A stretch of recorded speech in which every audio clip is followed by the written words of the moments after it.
delivered in autumn. We're now in January. There are rumours and widely reported statements that it could be March or beyond. What's going on? Who's got a handle on this at a time when there is so much tension? We seem just to be trundling along rather than realising the urgency of the moment. I completely agree with the concerns that the committee has, and I've heard reflected in Parliament about the delays. I heard some of the statements from members of the House of Lords and previous people who've sat in my chair on Today in Parliament last week. I think what it represents is it gives you an indication of some of the challenges that we're facing with the world that's changing, with the programme changing around us, and the need to make sure that we get that right. There's no point having a defence investment plan that can't be delivered or is unaffordable.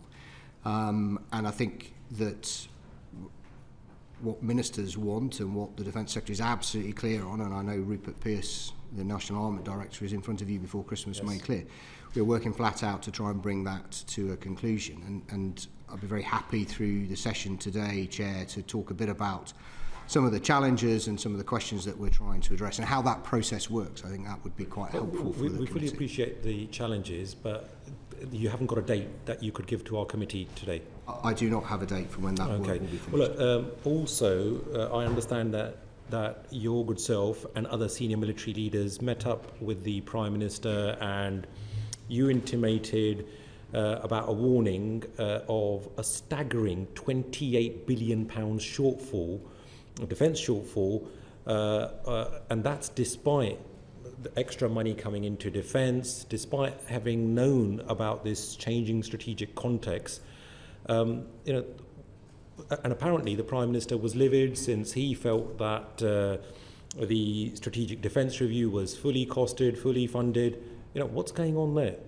Can you enlighten us? I thought you might ask me about the speculation in the media about the cost of the programme and speculation over particular numbers.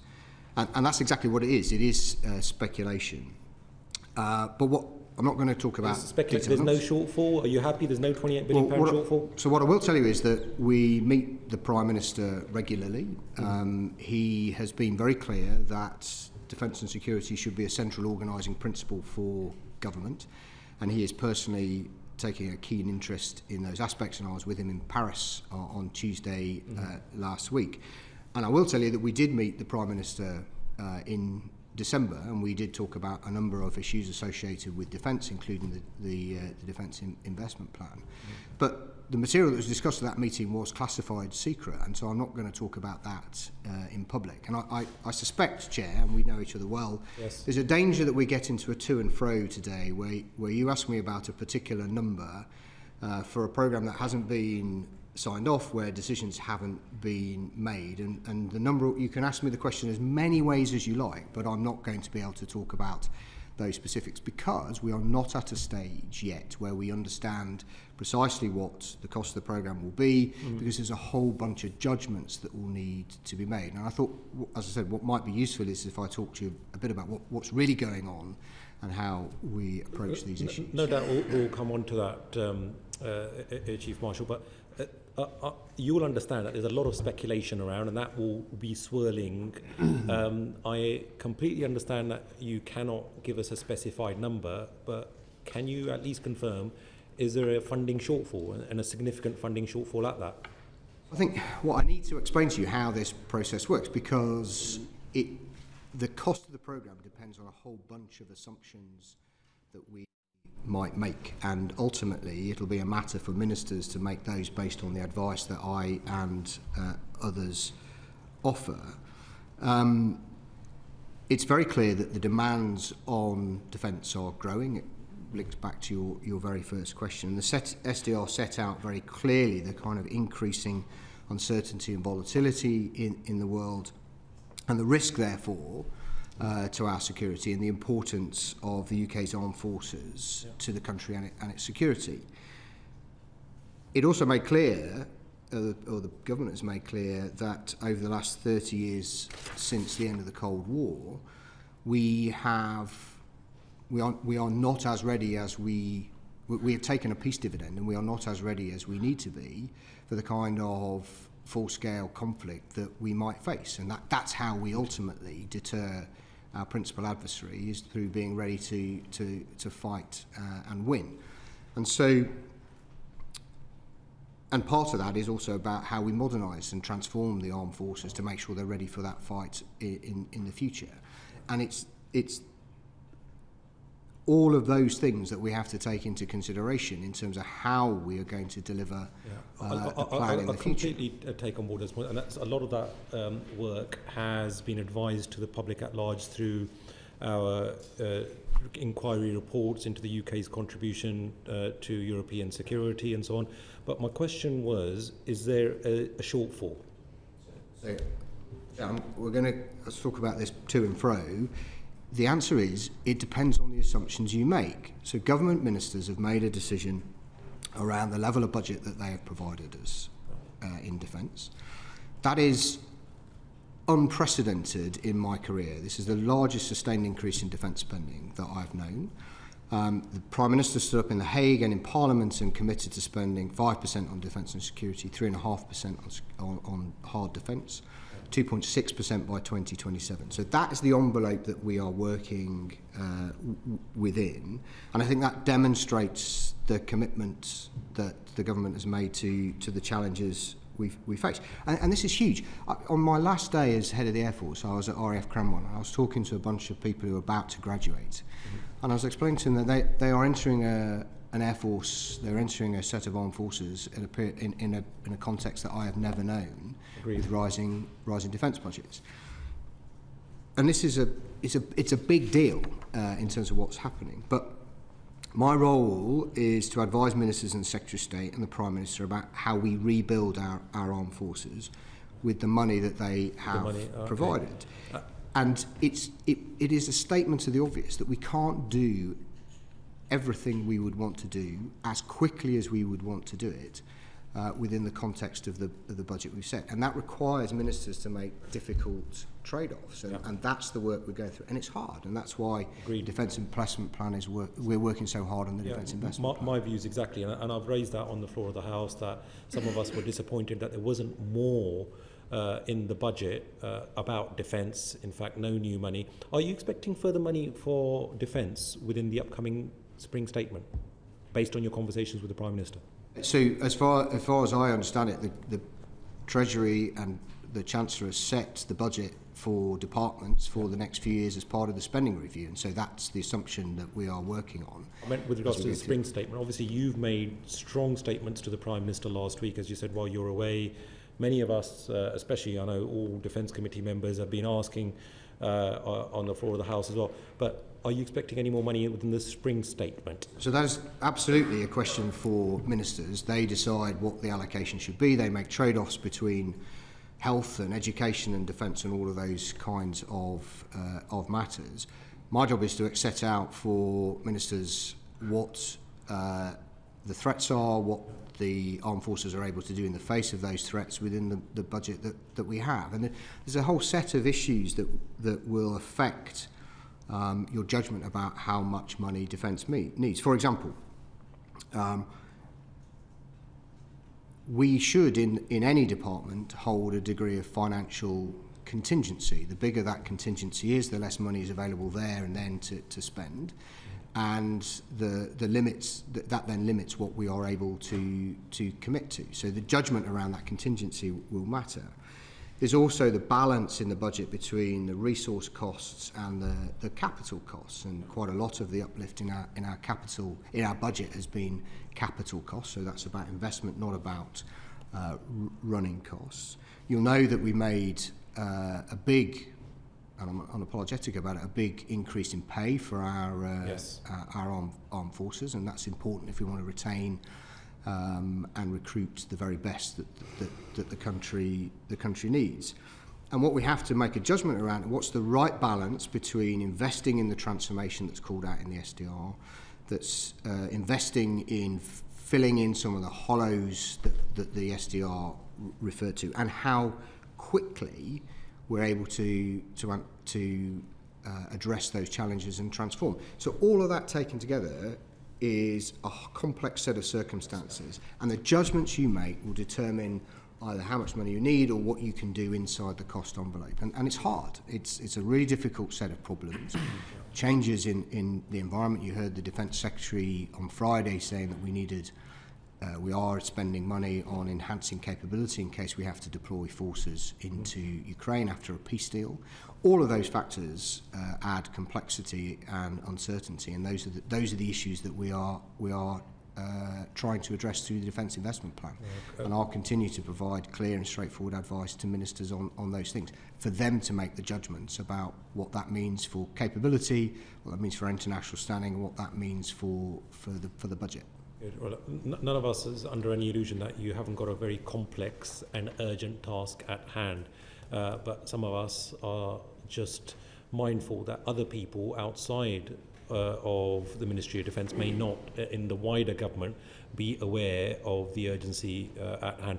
Right, I've got a handful of supplementaries based on the issues that I've just raised with yourself, starting off with Derek Twigg. Sid, yes. Is there any scenario that you can explain to us where, without cutting the programmes or railing back on planned work, that there wouldn't be a significant shortfall in funding? So I said to... Is there any scenario that would mean that wasn't? It's very simple, straightforward. I said to Laura Keansburg when I spoke to her on the Sunday, Remembrance Sunday, that if we are going to transform our armed forces, invest in new capability, then that's going to require us to make changes to the rest of the programme. And so it depends on those judgments that we make. With respect, I'll be very specific about my question. And I take what you said about, you don't want to go to the details of programs at this point. But the question is quite simple. Is there any scenario that can be delivered without cutting current programs or reducing planned work that's in place that would ensure we don't have any funding shortfall without extra money from the Treasury? Is there any scenario? Can you describe? Are you saying that? What I'm trying to say is there any possibility based on what what you're currently looking at, which doesn't involve cuts to programs or again putting back programs for a number of years, which wouldn't bring about a funding shortfall without extra funding from the Treasury? Is there any scenario? So I think your question is that if we wanted to do everything that's currently in the programme and do all the extra things in the SDR, could we do that with the budget that we've got? And the answer is no. I mean, it's painful. It's absolutely true. So basically, we are talking about cuts to programmes. What you have to do is make some judgments about what you prioritise, how big the contingency is going to be. But we are reducing programmes or changing programmes or putting programmes backwards. All of those things are options under consideration, but also so is the level of ambition that we might take. And these are just straightforward and so without doing that, facts. there is no way you can avoid a funding shortfall. That's what you're saying. That's not what I said at all. You just put words in my mouth. What I said is, could we deliver the whole of the programme that we currently have and do all of the things that we would want to do in SDR with the money we've got? You would make cuts. You would make cuts. So we can go back and forwards, Mr. Twigg, all the time. If you've got a programme that you can't deliver, you cut it, don't you? So there are a whole bunch of things that are not yet in the programme. So because we have choice over delay or decide not to go ahead with them. So you have choice over how quickly you want to do them, and that's it. I mean, it's just a straightforward thing. Okay, right? And I know you want to kind of put words into my mouth, but it's important that we. I think I understand exactly what you're saying. I think obvious. we all understand from what we just said that you cannot continue the way you are without avoiding cuts to No, you the see, programme. I didn't say that, Mr. Twigg. You so keep you're putting not that going to into cut the my programme. mouth. You keep using that word, and you keep wanting to. What is helpful for all of us, and I'm very conscious of the support this committee provides to defence and how you want the right things to be done. I'm going to speak. I've been given evidence to this committee for 10 years. I'm going to speak plainly and carefully. Don't try and put words in my mouth. I understand what you're saying, and people can make their own judgments. So can we come, it's now January, we're getting towards the end of the financial year. What is the current underspend or overspend on ORDEL and CDEL budgets for each of the armed forces?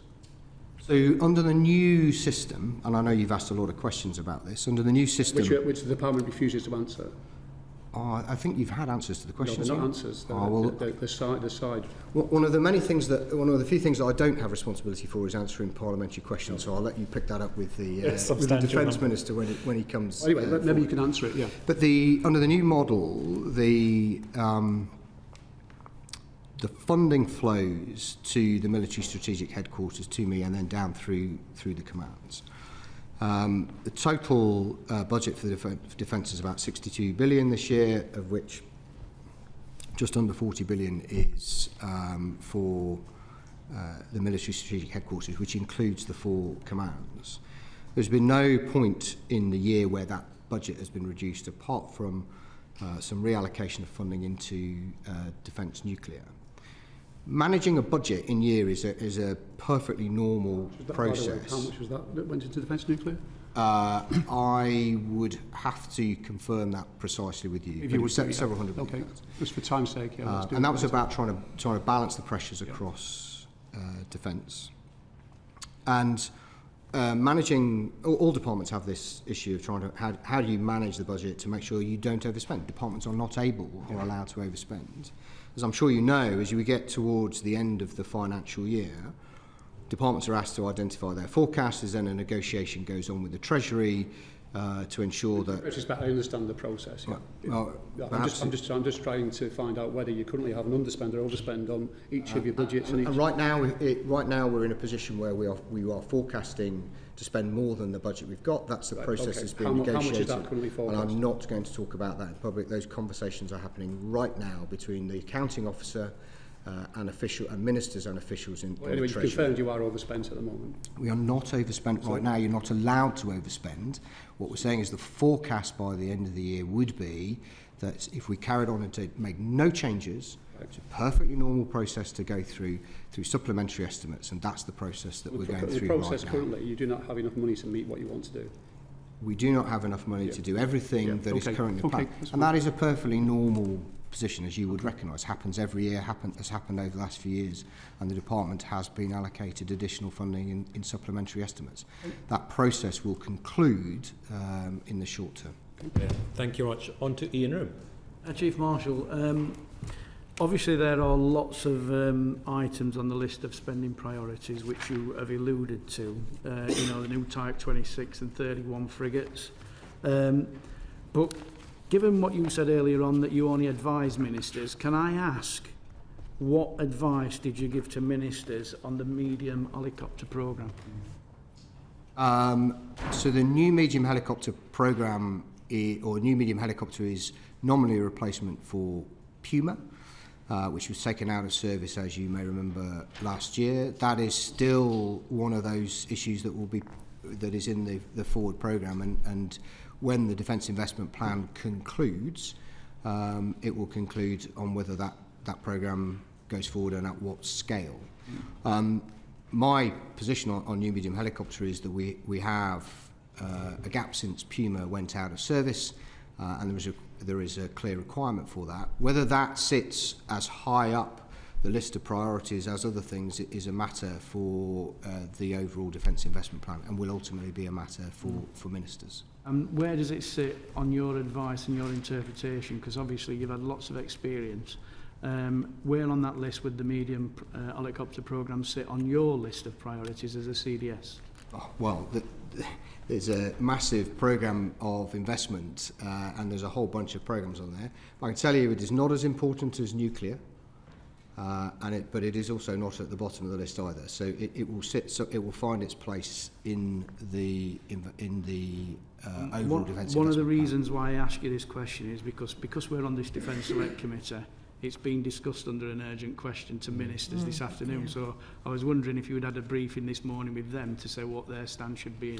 I have not had a discussion about new medium helicopter with ministers this morning or even this year. Okay. Thank you very much. Yeah, thank you very much. On to Fred Thomas. Thank you, Chair. Chief of Defence Staff, you had a meeting with the Prime Minister before Christmas that you just mentioned earlier, and you said that the figures in that meeting were classified. So all the details of that meeting, all the papers were classified secret. Thank you. So, yeah, You had a meeting with the Prime Minister before Christmas, the details of which are classified. You define one of your roles as advising ministers, including the Prime Minister. Do you have the sense that current government are going to fund defence fully enough for us to be ready for full-scale combat in the next few years? What the target is the NATO capability targets, and we know that to deliver the capability targets we need to spend about 3.5% on hard defence. The Prime Minister has stood up and said that in Parliament, and he said it alongside of the leaders in The Hague. Right now, 3.5% investment in defence feels like the right kind of number. But do you mean the Prime Minister has said that we need to spend that, or he said that we're going to spend that? Well, the Prime Minister was committed to spend 3.5% on defence. Now, my question was in the next few years, because obviously that commitment is not in the next few years. So I'm just trying to ask you about kind of really quite in the next couple of years. Yeah. And whether your sense and your feeling and your advice to ministers is that they will find the funds to get ready for full-scale combat in the next few years. And of course, bear in mind that if you think the answer is yes, we should hear you say yes. Yeah. I'll kind of refer you back to my earlier question, early answer to the question. The commitment to spend 2.6% of defence by 2027, and for that to rise in the period beyond that, and the Prime Minister's commitment to 3.5% of GDP, that's unprecedented. But I'll be completely honest with you that we will not be able to do everything that we would wish to do as quickly as we might want to do it within that envelope. But that is a matter for judgment for ministers around the trade-offs that they have to make. My job is to make sure that ministers understand the consequences of whatever is in the programme, and that we spend the money on the things that are going to add the most value and make the most difference. Okay, thank you. Brilliant. On to Jesse Norman. Thank you very much, Mr. Chair, and thank you, CDS, for coming in. I draw everyone's attention to my register of interest in relation to training and technology. Can I just understand a little bit further about what you were just saying then, CDS? Obviously, I understand you want to be as helpful as possible to the committee, given the circumstances, and the circumstances are not easy for all kinds of reasons. But I think I heard you say that you were perfectly clear that the government could not fund the combination of current commitments to programmes and the SDR. Something has got to give in some way compared to a level. That might be a level of ambition, it might be pushing stuff to the right, it might be the word we don't use, beginning with cuts, you know, that, as it were. But I think that was what I heard you say. Was that right? Partially, Mr. Norman. So what the point I'm making is that the SDR set a headmark of 2035, and it would be there will be limitations in terms of capacity of industry. There'll be limitations in our ability to recruit the number of people we need. There'll be limitations financially. My point is we cannot deliver everything we might want to in a very short period. In a very short period of time. It might I mean, as it were, you can imagine small in-year savings, additional funding. If that remains what it is, you might have to cut a platform. That might be something, that would be a major change required to fund other activities. Is that the kind of thing that's being discussed at the moment?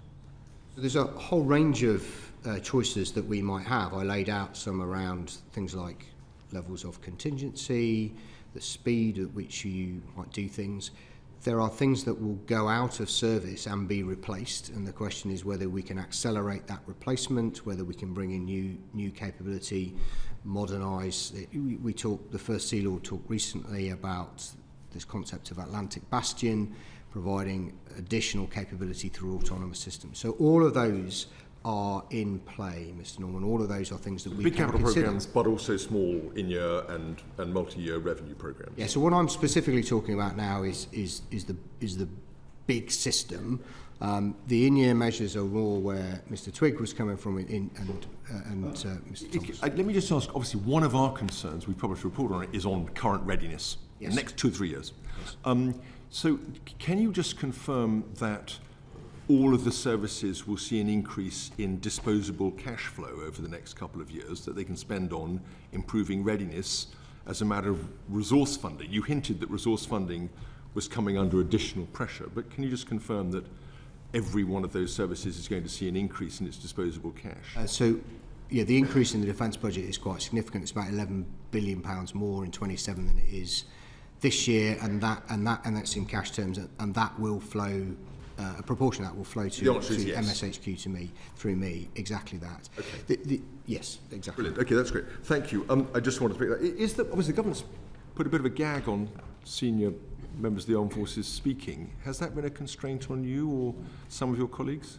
I haven't felt gagged in any way, shape or form. It's a long-standing requirement for senior people to get permission to authority to speak, to make statements.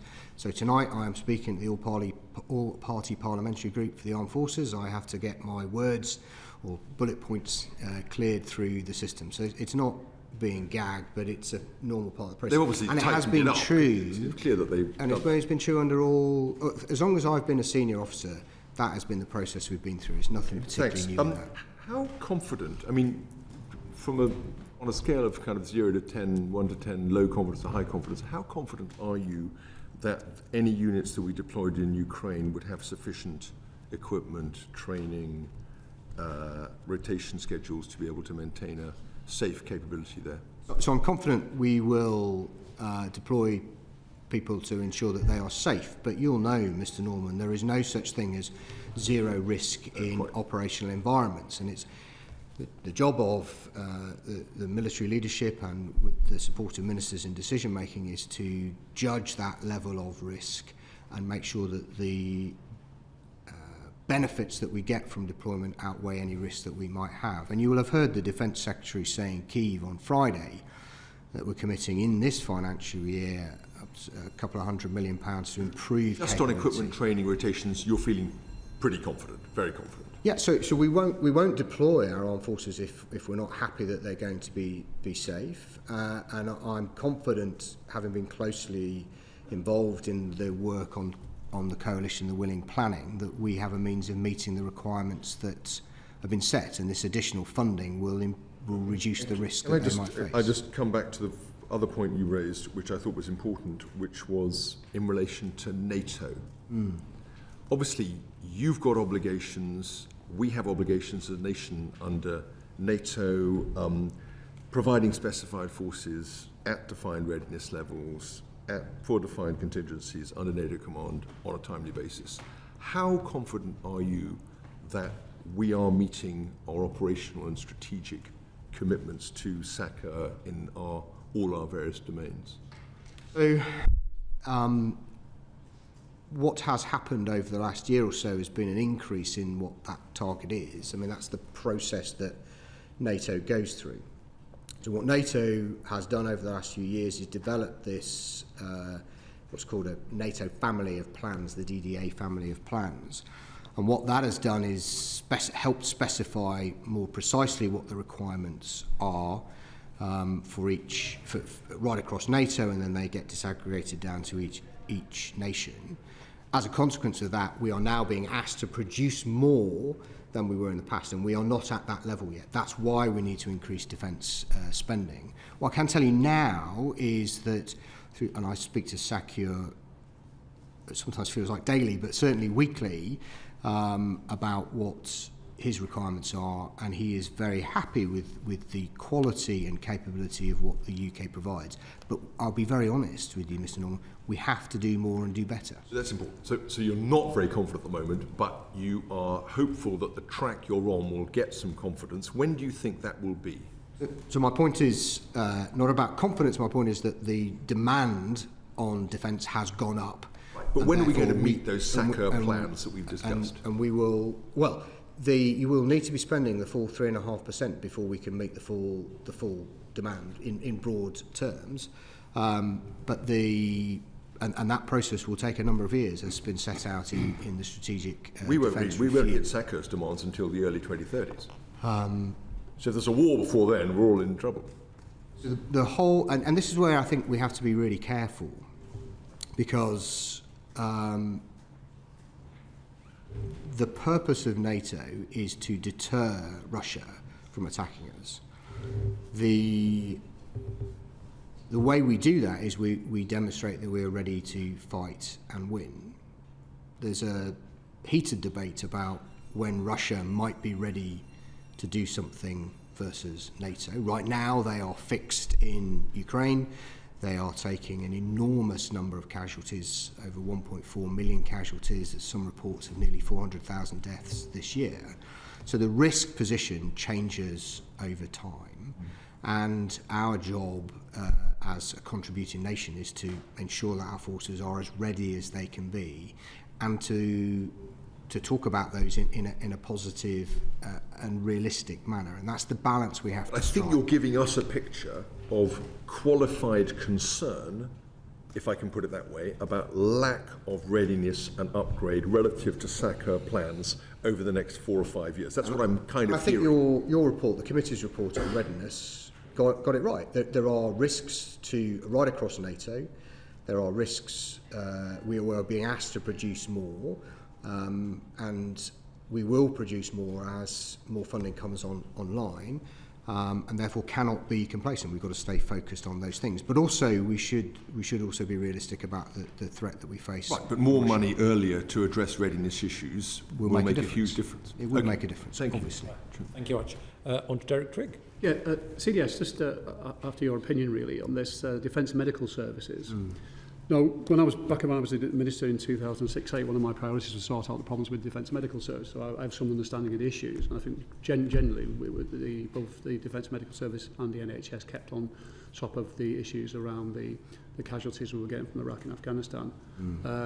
Brilliantly, if I may say. Yeah. They did a fantastic job. But the NHS was in a much better position then. It was coming out of a very difficult period and starting to get a lot of additional funding and make a lot of improvements. I just wonder, would you have concerns currently? I mean, for instance, if we got twice the level of casualties we had in Iraq and Afghanistan in a future conflict, about the ability of the Defence Medical Service and the NHS to cope with that. And I know there's been exercises, but given the massive pressures now, which was even greater than they were then, I just wonder, do you have concerns about the Defence Medical Services and our ability to treat wounded and casualties? I think I'd lay out my concerns in two buckets. The first is in the short term, and I know the committee had a closed briefing session on the Defence Medical Services.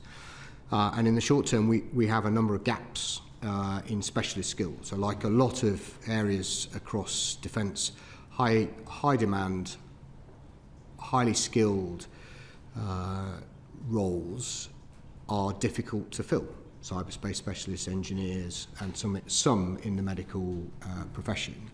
And so the work that the head of the medical services and the head of Cyber and Specialist Operations Command is doing around financial retention incentives, to improve recruitment, all of those is about how we'd address that. And that's a sort of short-term problem we need to get after. My second wider point is that if we ended up in an all-out conflict under NATO Article 5 and sustained mass casualties, the defence medical system is not set up to do that. It would have to plug into the National Health Service. It's exactly what we saw happen in Ukraine. And some of you may have heard me speak at Russi just before Christmas, and I was talking about the need for us to think about, at a national level, how we would respond and bring all the levers of government's power and authority together to allow us to do that. And at the moment, we don't have a full plan for how we would do that. Now, I have every confidence, given the way the NHS and the brilliant people in the NHS and in the Defence Medical Services responded historically, that we would do that.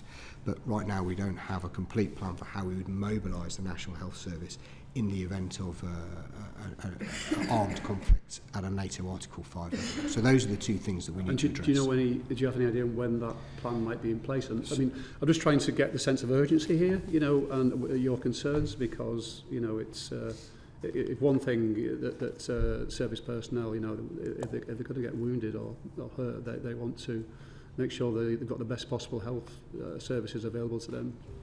The National Health Service and our Defence Medical Services already work very closely together, and you'll know that quite a lot of majority of our specialists actually work inside the National Health Service, even though they're in uniform. So that works well. There's more we need to do Let's get to this plan. Where are we on that? So there's a wider piece of work run by the Cabinet Office, which is about developing our national defence plan and structure, and you would be right. It would be right for you to talk to the Cabinet Office about that. But that is part of their overall plan. And I think that over the next year, 18 months, we'll start to see that evolve and develop. You have concerns at the moment, they're not there. So we don't have a holistic national plan for how we would mobilise the National Health Service in times of all-out war in Europe. Right, thank you. Richard, I want to bring you back to the changing strategic context, in particular Greenland.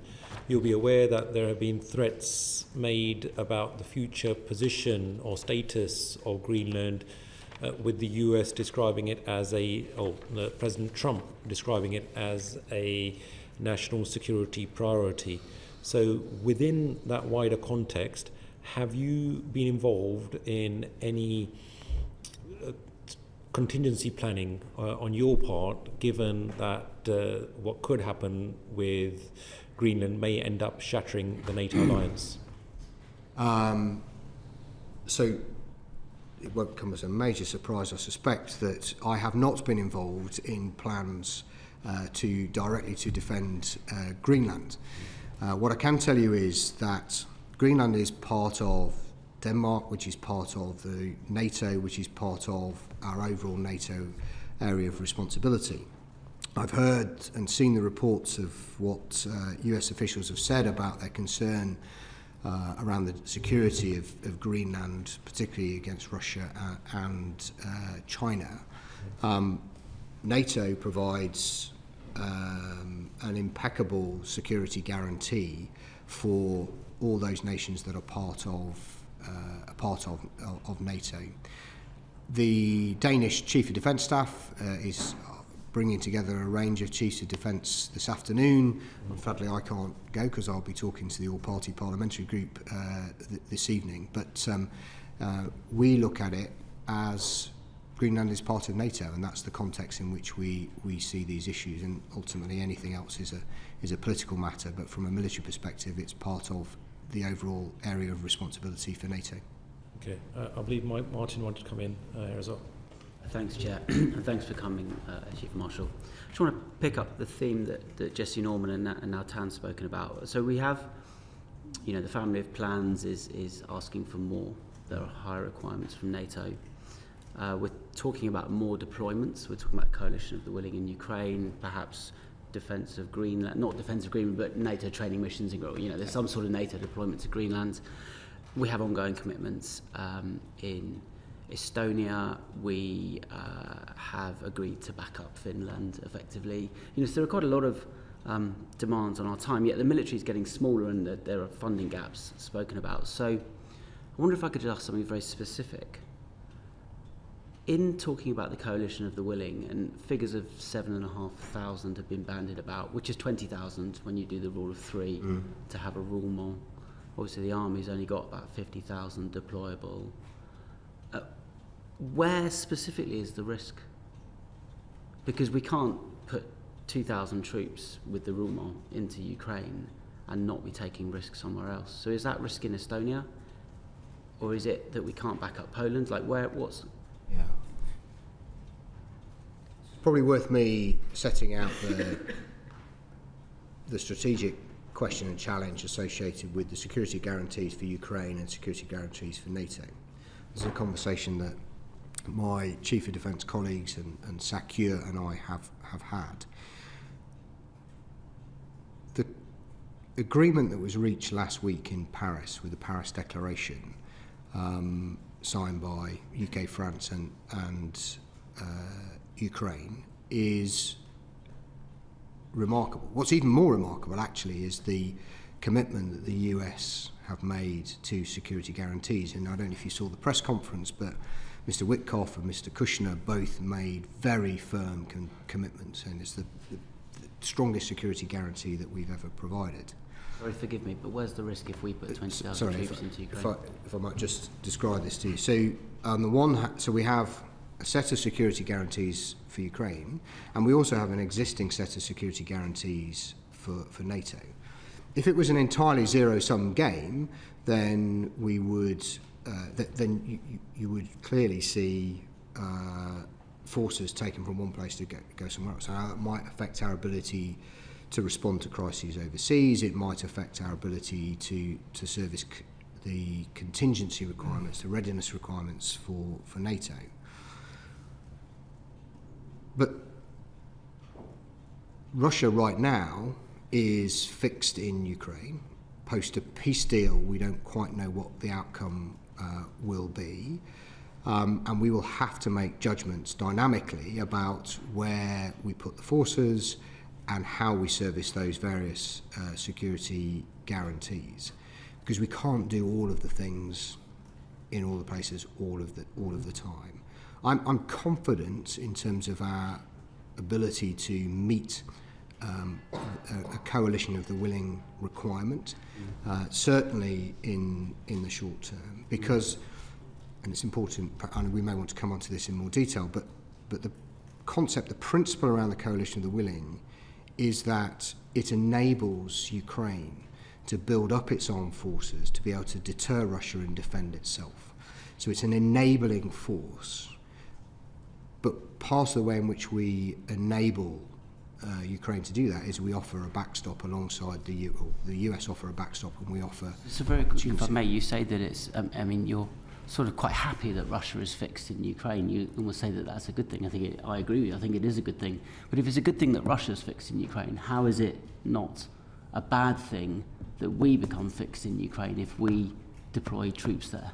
It depends on the scale, and it depends on the circumstances and what Russia does. You can make an argument. What's a safe number? So as we are in a period of detailed planning, and without the security guarantees having to been signed and been through the political process, it would not be helpful for me to lay that out in public, because anything I say will just make Putin wiser. The Prime Minister, I think, has said and committed to having a vote in Parliament about deployment. And part of that will be a role for me to articulate what those risks are, and for those to be debated and considered both in government and in Parliament. And I'll absolutely commit to do that. But I think right now, before we've got the security guarantees settled, it wouldn't be helpful to speculate about what those numbers might be. But I say I'm confident in the short term that we can meet that requirement. Thank you. Final quick question. How many soldiers does the Russian Federation have in Ukraine? So if you look at the numbers, it's about... So actually inside Ukraine or in the region, it's well over 500,000. Thank you. Thank you very much. On to Emma. Thank you very much. Hi, CDS. Just a few quick questions from me. What do you think the likelihood is of Russia agreeing a peace deal that sees NATO members as boots on the ground in Ukraine? So the short answer is we don't know. There are plenty of evidence to suggest that Russia won't sign up to that. But when I spoke to Mr. Witkoff and Mr. Kushner in Paris last week, they were both optimistic about the ability to get to a deal. I was reading a Rusi article from March over the weekend, which talked about there being no prospect of America signing up to security guarantees in Ukraine, and yet here we are with America signing up to security guarantees in Ukraine. So I think it's hard to be certain what will happen. Clearly the rhetoric coming out of Russia, coming out of Putin, is that implies that they don't want to do a deal. And I always say that there's one person can stop this war right now, and that would be President Putin. But I would say we have moved on dramatically, and pressure on Russia is increasing as a consequence of the coalition of the willing, the role that the Americans have played, and so we will have to wait and see. Why do you think other members who are part of the coalition of the willing haven't given any similar security guarantees that UK, France and the US have given? So they will do, I'm certain of that. The leadership is with the UK and France, and the decision was to make a declaration in Paris and to lead the way, but I'm absolutely certain that other nations will make those commitments, and we have a whole range of those nations represented in the operational headquarters in Paris and fully involved in the planning. You'll recognise that lots of different nations have different legal bases for deploying their forces, and they will need to be settled. But yeah, I'm absolutely certain others will join that. And of course, CDS, you'll know as well as I do that a vote in Parliament isn't needed for any of this. It's royal prerogative. So do you envisage that if things are moving quickly, that actually the vote in Parliament will come after any? That would be entirely a matter for ministers. Thank you very much. Let's now move on to modernisation and readiness issues with Calvin Bailey. Chief Marshal, the equipment plan from 2023, which underpins the Defence Investment Plan, had a substantive, we can talk about this number, £29 billion shortfall, which was the MOD's figures. It's actually a bracket of 7 to 29. NAO said about 16,000, but they're all public, and so we can point to those. NAO was clear that the gap didn't arise as a result of inflation or for external pressures. It arose through different behaviours by top-level budget holders and their different approach to the Defence Investment Plan. So the Royal Air Force and the Royal Navy both included full predicted costs where they appeared unaffordable. The Army produced an affordable plan but then accepted risks that capabilities wouldn't meet the government objectives, and the report's quite clear about that, and we tussled over this on the Public Accounts Committee last year. Is the NAO's premise about how the gaps arose something that you agree with or not? As you know, Mr Bailey, I'm very familiar with the equipment plan report and the NAO's various reports on it, and the reason why it's a range is it depends on what assumptions that you make. Some of that is about uncertainty in future costs. Some of that is about what you assume in terms of the ongoing upgrade costs, for example. But the basic NAO is got a bunch of smart people, and they are right that depending on what assumptions you make, you can make the cost go up or down. But okay, I'm familiar with that. And I will not try and put words into your mouth, but it's the premise that the approach that came about from the NAO's approach, that the three different service chiefs behaved differently, and therefore there was differences. No, I'm not sure. I'm not sure you could lay it specifically at a single service. The NAO said quite specifically that the gaps arise by the Royal Navy and the Royal Air Force putting unfunded programmes into the programme. That's why there was such variance, and the reason why the Army carries such risk is because they cut their programme out. So it's the premise that behavioural change leads to a divergence in the amount of money. So it's not a behavioural change thing, because if you can't afford it, then you can't deliver it, and so the Defence and the the Navy and the Air Force in the way you describe it will have to make adjustments to their programme if you're going to live within it, and that might be about delay, it might be about reductions in numbers. There's a whole bunch of ways in which you can do that. I don't think I think where you're going with this is that there's some kind of deep cultural difference of approach between the three services. I'm not sure I share that view. Okay, well, so that's straight from the NAO report, and the point I'm trying to make is the one that you have just made, that actually there is a need for behavioural change, and that was the point of defence reform. And the point of defence reform is that the single service chiefs should submit into you as Chief of Defence, and it's for you, well, your predecessor should have applied prioritisation across those needs. So that 29 billion shouldn't have been something that arrived as part of the dip, because your predecessor should have prioritised that and presented that prioritisation to your minister and ultimately to the Prime Minister. So that is a behaviour that defence reform wishes for you to get after. Is that something that you're going to stop? Just remind me which year the equipment plan you're talking 2023. It's a 10-year programme. See, we know it's all capital expenditure, so those areas, unless there was some big gee-whiz thing that I'm not aware of, that £29 billion would still be in the programme as a deficit. Or somewhere between 7 and 29. Or 16 if you take the NAO's figures. And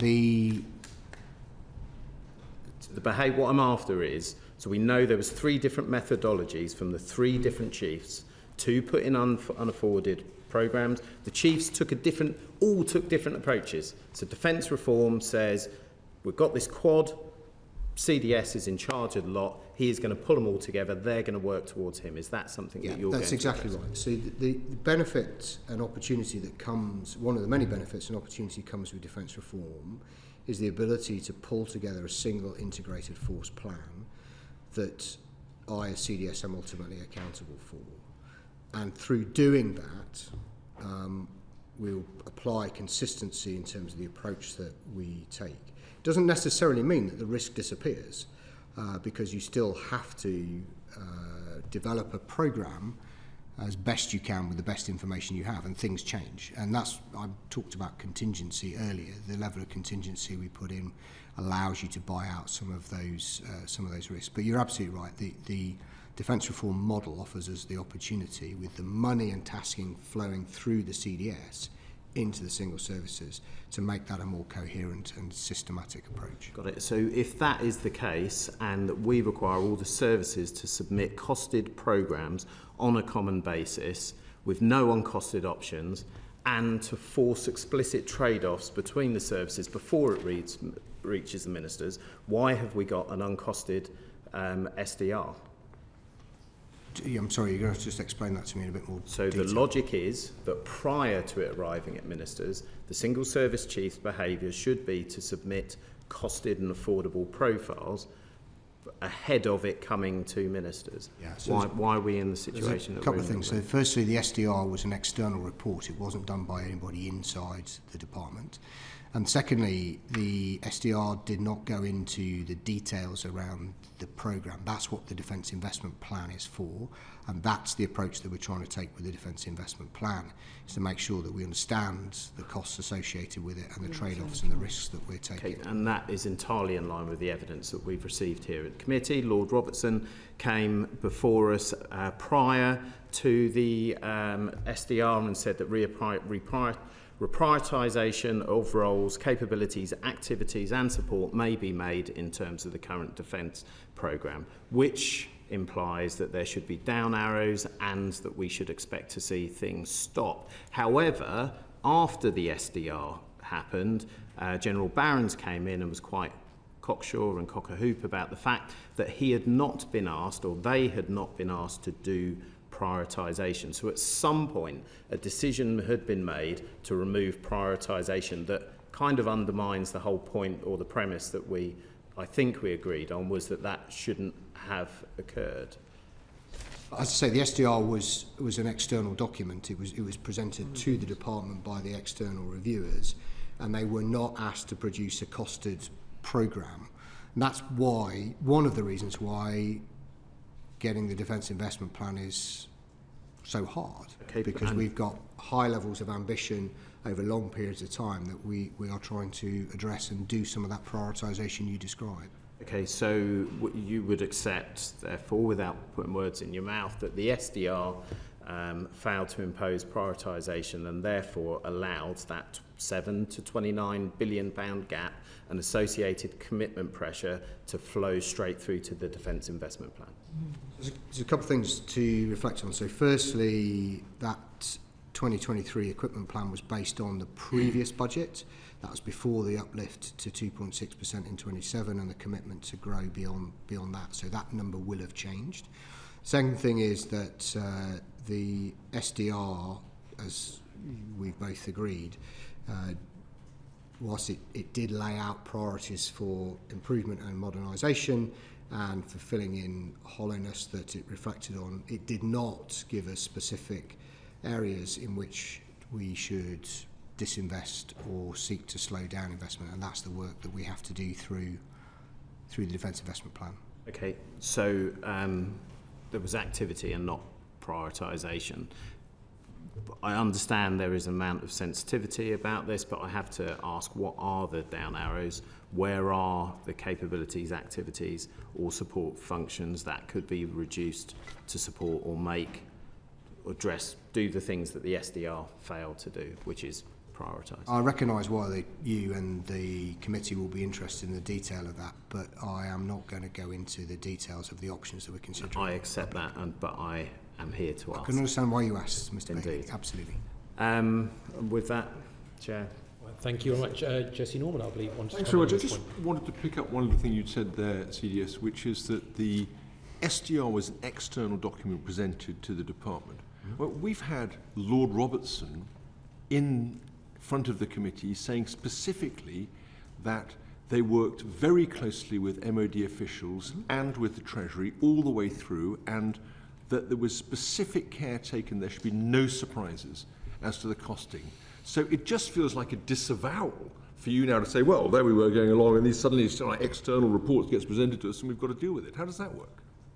I think both things can be true. I mean, Lord Robertson presented the report with their 62 recommendations, 67 or 62 recommendations, which were their recommendations to the department. The department, the Defence Secretary, did accept every single one of those recommendations and said we would get on with implementing them. That's exactly what. So accepted that these were proposals that were costed and accepted for purposes of procedure, planning, programming, and to move forward on that basis. So to come now and have us say, well, hold on a second, we had no idea the SDR was going to create all this additional cost, feels. That's not at all what. Well, obviously the Prime Minister thought it was true. So how does that? That's not what I'm saying. So my point is that if you look back in the history of these things, when we've done a integrated review in 2021, if we did SDSR in 2015, 2010, they were done internally, and the policy document was published alongside, or was done alongside, the detailed investment plan costings. That was not the way that was done this time. The government decided to have an external panel that engaged brilliantly with those of us inside the department, but what has had to follow is the detailed costing of that plan, and that's the work that we are doing under the Defence Investment Plan. That was very specifically what ministers set out that they were going to do. It was never actually costed. They did some work, they thought it was costed, but it wasn't really costed. We had not done all of the detail that we are doing right now to make that work, and that was a position that the government decided it was the approach it wanted to take by having the independent review first and then doing the detailed costed plan to follow. Thank you. Thank you very much. I believe Kevin Bailey wanted to come back on this particular point. Chief Marshal, just to come back on that. Whose decision was it to take that out of the terms and references from the SDR? Where exactly in the department? So prior to the SDR, it's in there. PM says make it costed, make it apply prioritisation, fix the problems, and at some point, Defence said, "No, it's all right, we'll do that." No. Where? No. If you go right back to the start of the process, the Defence Secretary agreed with the Prime Minister that we would have a strategic defence review. Note, strategic defence review, not a strategic defence and security review, and that the job of that team was to develop proposals for how we would improve and modernise defence. They did not ask them to do the detailed planning. That's why in that document it talks about the Defence Investment Plan. If you go back to I think the terms of reference are a matter of public record. And that's contrary to the evidence that we've received. Lord Robertson was quite clear when he came before us prior to the SDR that the prioritisation would be part of the SDR. By the time the SDR came out, they were very explicit that actually Defence had said it would take the prioritisation, which is why we're expecting the Defence Investment Plan to do that prioritisation, and why I've got this big question about what on earth defence reform means if prioritisation is going to come in terms of Defence Investment Plan, and it's not going to come from the Chief, like if it hadn't already got there. The Defence Investment Plan and the decisions around investments that go into it will be a matter for ministers to decide based on advice on prioritisation that I and others will give to ministers. The point that you're making about Lord Robertson's perspective, I'm afraid that's not one that I recognise, and I'd have to go and talk to Lord Robertson about exactly what he means. I'm not aware at any point, and bear in mind I was Chief of the Air Staff at the time, I'm not aware at any point where the direction to the review team, the independent review team, was changed to ask them to take out prioritisation. I'm not aware of that. Right, thank you very much. On to Ian, please. Just a quick supplementary question. Chief Marshal, just before Christmas I asked on the floor to the Secretary of State when the Defence Investment Plan was going to be published, and he said with great urgency, hopefully by the end of the year.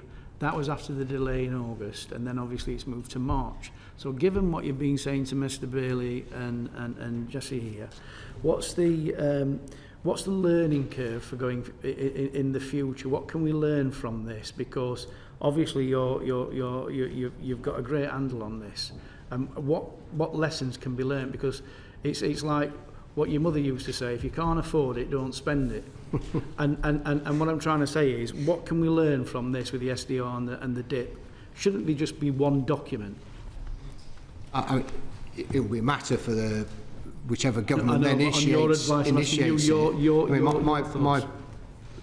My experience has been that turning policy ambition into hard costed capability plans is really difficult, and if you can try to do those two things together, then you can make those trade-offs as you go through.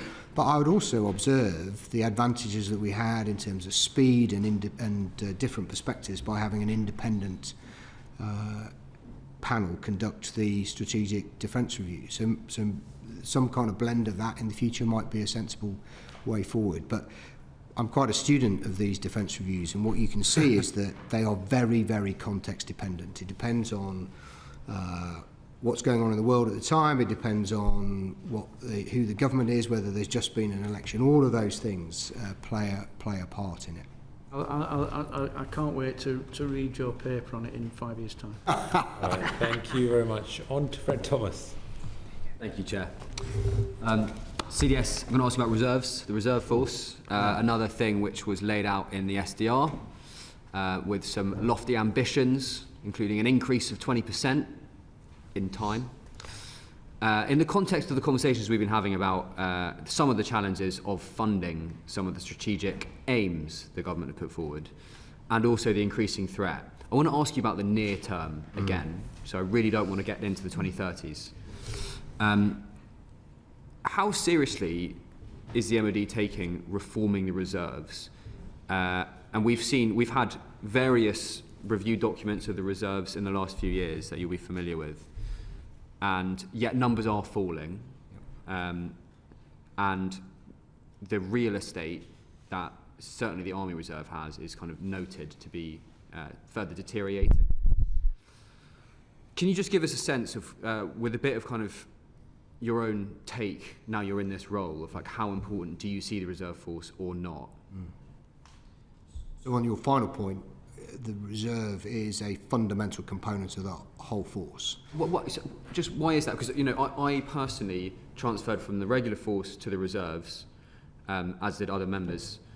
I've noticed that does not seem to be the case. So when you say that, when you say it's a fundamental part of the force, like what do you mean by that? Because it doesn't appear to be. So if you go to RAF Witten, which is actually a Cyber and Special Operation Command unit. Where we're going next week as a committee. Well, there we go. You'll see when you, well, particularly if you go to weekends, you'll see that the reserves are critical to continuing to sustain and maintain the intelligence work of that unit over those quiet hours. I was there just before Christmas. I used the place for special communications, and I know that there were reservists supporting the outputs then.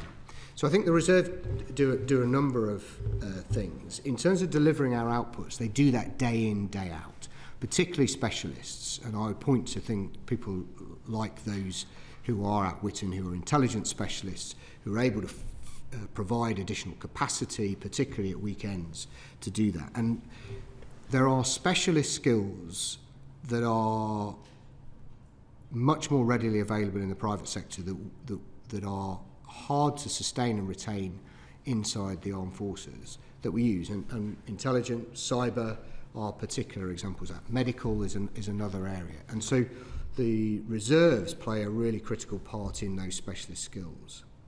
More broadly, though, as we think about how are we going to mobilise all of the armed forces in a state of rising tension and ultimately up to Article 5, that's where we build mass and capacity and capability through the reserves. And I would absolutely recognise, and Lord Peach wrote his external review of reserves, which the report we received just before Christmas, and it's not at the level we would want it to be, either in terms of the strength of the armed force of the reserve forces, or necessarily in terms of the infrastructure and kit that they get access to. So given what you just said about how integral a part of the overall force it is, in the document you referenced by Lord Peach, which is the Council of Reserves Forces and Cadets Association's annual statutory report 2025, the kind of RIFCA scrutiny report, the number one top finding,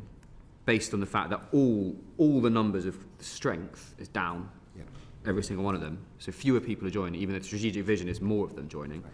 The number one finding is this: the reserve lacks a clear and resourced sense of purpose, which they don't know why they're there. They don't know why they exist. And I take your point about niche specialists here and there, vital, amazing. And I think probably this committee has had time spent with other parts of the force where that being enhanced has been spoken about, and we all support that.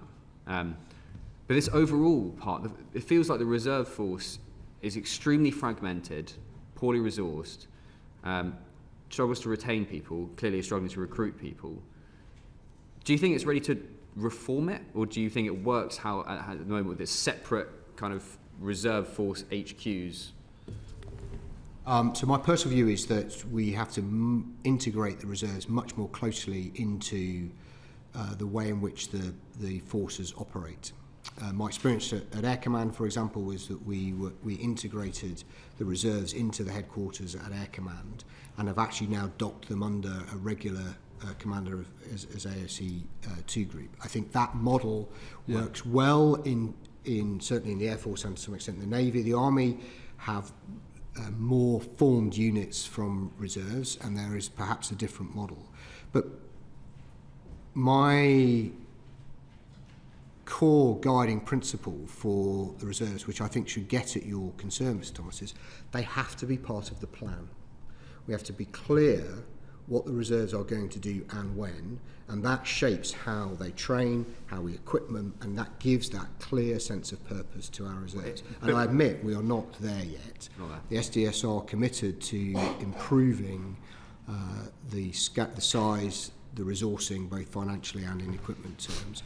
And all of that will be something we'll have to improve over the next few years to make sure that we get the most out of the reserve, which we spend a significant amount on every year. Yeah, it's not cheap. Can I ask you, and that's actually really good to hear, acknowledgement that there's some work to go. Definitely. And I very personally endorse that model of having them much more closely integrated with regular units, because otherwise they kind of, you get that lack of sense of purpose. Last question on the reserves. We've been around NATO partners, we've travelled a bit as a committee, and other countries view their what you might call a kind of third-tier echelon force or a kind of defence force, or what the Estonians call the EDL, which is the Estonian Defence League, I think. Our equivalent would be what we call the strategic reserve, so people who've maybe served in the military but are no longer reservists, and they're kind of quite a few years out from ever having been near uniform or a rifle or anything like that. What's your personal take on if we did get into a full-scale conflict, whether you trust those people, whether they be part of the plan? Are they part of the plan? So the SDR lays this out actually, that says the strategic reserve is an important part of that wider resilience through our armed forces. I am really confident that if we found ourselves in that rising level of crisis, those who had served previously had retired and gone out to do some, or gone into another area of, or another profession, or into the private sector, I am sure that many of them would want to come back. What we don't have right now is an effective system of tracking and engaging that community, and that's part of the work on the reserve development that Minister for Veterans and People wants to deliver as part of the SDR deliverables. And I think that will be an important part of our overall level of resilience. And I'll be completely honest, we don't have a good plan right now to do that. Okay, well, thank you for your honesty with that. I'm going to move on to a separate area now, away from reserves. So to speak about defence reform. Yeah. We had your predecessor in front of this committee twice, I think. Once shortly before he was due to go. He then finished and made a speech, his first appearance in public since leaving the role, and you kind of never quite know what people are going to say once they're no longer not shackled, but you know what I mean. They're free to speak. Not gagged. Gagged. That was the word I was looking for. Yeah. What he said was that he tried very hard to change culture in the MOD and in the forces, and that he couldn't, and that it was kind of really, really tough to change culture. Part of defence reform vision that we've heard is around culture, and that kind of culture of, you know, attitudes to women and minorities in the forces, or it could be culture in terms of risk aversion in procurement, or it could be any number of things. I want to ask you specifically about the risk aversion in procurement, which is something that multiple people in defence have spoken to us about. And this basically is that for civil servants and uniformed people making decisions about what to trial and eventually procure, there's really no incentive to take risk, because you're liable to be sued by defence companies, and you're putting your career on the line. So culturally leads to a situation of stasis. And that, you know, that's not your words, but that's what I've heard from a lot of people. Do you have any plans to try and shift that culture? The short answer is yes, we have to. It's not a matter of do we want to, we have to. And particularly because of speed and speed of adaptation. I've been out to Ukraine 3 times in the time I've been CDS. And one of the things that is really plain when you go to visit is how everybody through the system has a clear understanding of the requirement, the threat, the need to do something, and is able and willing to balance that need with the risk that they're able to take. So I'm on record as saying that what we have done in defence over the last 30, 40 years is optimise a system for driving cost out. And we've optimised it for the 20th century, not necessarily for the 21st century. That's led to highly transactional relationships with industry, where we have tried to lay off risk on industry, and industry has tried to protect itself from that risk. And that was at a time when we weren't facing a threat from Russia. We didn't face the need to change as quickly, and that is not going to be adequate for the future. I don't think it's fair to say that throughout the whole of defence procurement system no risk is taken. If that were true, then we wouldn't necessarily have some of the challenges we have in I don't think I said that, to be fair. In a number of areas. And I think that how this works in Ukraine and in other nations that face these existential threats, and how it worked in the UK, if you read about what we did during the Second World War, is a real clarity around the need to change, and a delegation of an empowerment of people to make those trade-offs between the risks that you face, whether that be in procurement terms or maybe even in assurance, versus the benefit that you get from delivery. And it's about creating that environment to do that. So you will have seen in the SDR, and I think Rupert talked about it when he came before the committee previously, this idea of segmenting procurement. I will just cut in because we have heard in some detail from, as you say, from Mr. Pearce, who's the new National Armaments Director, about segmentation and the staff who were with him. But my last question to you, and it's interesting you mentioned that previous panel we had with the new National Armaments Director. One of the questions I asked them was, culturally, the direction of the MOD, is it to prepare for some kind of future conflict that might happen in the 30s, as in 2035, which is one of the dates that we've currently committed to hit certain funding categories, which is it's so far away that it's, you know, policy can change so much between now and then. Or is it to get ready to fight and win in the next couple of years? If Russia's fixed in Ukraine at the moment, if there is a ceasefire this year and discussions for deals are well underway now, then it might shift its gaze and we might be drawn into conflict, and suddenly conversations about spending X, Y, Z in 2035 seem a bit far-fetched, or rather irrelevant. I asked them, and they told me, ask CDS when he comes to funding. So that's what they said on record. This is what I said. Did I read it? Okay, yeah, sure. So perhaps slightly obvious answer is you have to do both. So I talk about being ready to fight today and tomorrow and together. The today bit is about how do we maximise the output that we can get from the kit we've got today, and that's about investing in spares, it's about investing in activity. And at the same time, we also have to recognise that our enemy is changing, is adapting, and we need to be able to keep up with that. So you have to kind of do both. What the defence reform does, partly to Mr. Bailey's point, is it provides much greater clarity over the problem statement coming from the military, and much greater delegation to the National Armament Director to go to industry to work out how best to solve that. And if that works, what that delivers is a faster response to specific problems we face. And we've got good examples of where we did this. If you think about the counter IED fight in Afghanistan, when Mr. Joppa and I worked together previously, actually we did that remarkably well. And it was because we had a very clear threat and a very clear requirement to do better. And that's the culture that we've got to bring in. But I'll be honest with you, it is difficult. If you take somebody like me, I've spent 30 plus years in the armed forces, and we've been doing it the same way that whole time.